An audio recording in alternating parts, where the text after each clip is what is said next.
নমস্কার, আমি মিঠু। আমি চলে এলাম আজকে একটা ভোলা মাছের রেসিপি নিয়ে। স্বাস্থ্যের দিকে লক্ষ্য রেখে কিন্তু আজকে ভোলা মাছটা খুব হালকা করে আমি রান্না করব।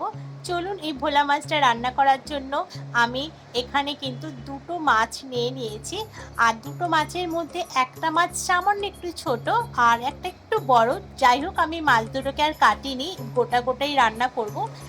এরপর কিন্তু আমি মাছ দুটোর নুন হলুদ দিয়ে আমি এটাকে ভালো করে এবার মাখিয়ে নেব।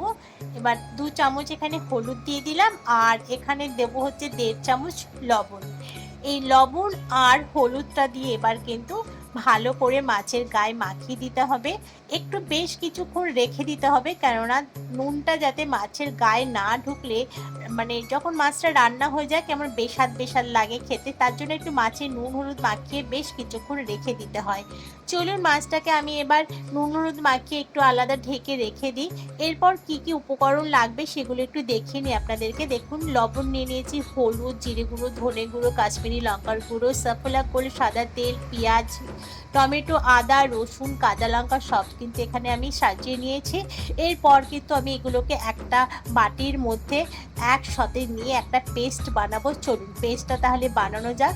আমি এর মধ্যে একটু সামান্য কিন্তু জল দিয়ে দিলাম। এবার জলটা দিয়ে এবার ভালো করে চামচি দিয়ে এটাকে একটা পেস্ট বানাবো।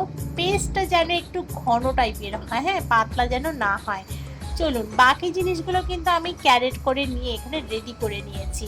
আর এদিকে কিন্তু আমি কড়াইটা দেখো গ্যাসের মধ্যে বসিয়ে দিয়েছি।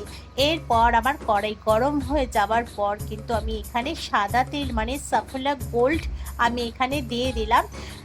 এবার তেলটা গরম হওয়া একটুখানি অপেক্ষা করতে হবে। তারপর কিন্তু ওই যে হলুদ দিয়ে মাখিয়ে রেখেছিলাম, নুন আর হলুদ দিয়ে মাছটা এবার কিন্তু তেলের মধ্যে আমি দিয়ে দিলাম ভাজা হবার জন্য। যাই হোক, ২ টো মাছকে কিন্তু আমি একসাথেই কিন্তু ভেজে নেব। এবার এক পিঠ আমার ভাজা হয়ে গেছে, এবার কিন্তু মাছটাকে আমার খুন্তি দিয়ে উল্টে দিতে হবে। চলুন তাহলে উল্টানো যাক। উল্টাতে একটু অসুবিধেই হচ্ছিল, লেজাটা একটু ভেঙে গেল। যাই হোক, এরপর কিন্তু এক পিঠ ভাজা হয়ে যাওয়ার পরে আরেক পিঠ এবার ভাজা হতে আমি উল্টে দিলাম। তাই এবার কিন্তু আমার ভাজা ২ টো মাছই ভাজা হয়ে গেছে। আমি কিন্তু আলাদা একটা পাত্রে তুলে রেখেছি। দেখুন কি সুন্দর মাছ দুটো কড়া করে ভেজেছি। তারপর কিন্তু কড়াইয়ের মধ্যে বাকি যে জিনিসগুলো পেঁয়াজ, আদা, রসুন এগুলোকে ভালো করে একটু ভেজে নিলাম। দিয়ে তারপর কিন্তু ভাজা হয়ে যাওয়ার পর আমি টমেটোটা দিয়ে দিলাম এর মধ্যে। এবার টমেটোটা দিয়ে কিন্তু আবার একটুখানি ভাজতে হবে, কেননা কাঁচা গন্ধটা যাতে না থাকে। কাঁচা লঙ্কাটাও দিয়ে দিলাম একসাথে, আলাদা কিন্তু নুন আর হলুদ দিয়ে দিই, যেহেতু ওই পেস্টের মধ্যে সব দিয়েছিলাম। এবার পেস্টটা আমি কিন্তু এর মধ্যে দিয়ে দিলাম। চলুন এবার কিন্তু ভালো করে কষাতে হবে, কষিয়ে নিই।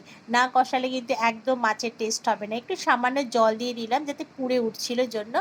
এবার আবার কিন্তু খুন্তি দিয়ে ভালো করে দেখুন কষাতে হবে। কষিয়ে নিয়ে তারপর কিন্তু এবার আমার যতটা পরিমাণে গ্রেভি করবো আমি, ঠিক সেই পরিমাণে আমি জল দিলাম। দিয়ে এবার কিন্তু ফুটতে দিয়েছি। তারপর কিছুটা ফোটার পরে আমি কিন্তু মাছ দুটো দিয়ে দিলাম। দিয়ে এবার আর ২-৩ মিনিট আমি ফুটতে দেবো। তারপরে কিন্তু আমার মাছ রেডি। দেখুন এরপর কিন্তু আর কিচ্ছু দিতে হবে না। আমি পাত্র নিয়ে এসেছি, দেখুন পাত্রের মধ্যে কিন্তু আমি মাছ দেখুন কি সুন্দরভাবে শুইয়ে দিয়েছি ওদেরকে। এবার ওরা ঘুমোবে কিছুক্ষণের জন্য, তারপর তো আমরা লাঞ্চের সময় ওদেরকে কপ করে খাবো। দেখুন কতটা সুন্দর হয়েছে না। চলুন ফিরছি পরে একটা কোনো রেসিপি নিয়ে, ততক্ষণে আপনারা খুব ভালো থাকবেন।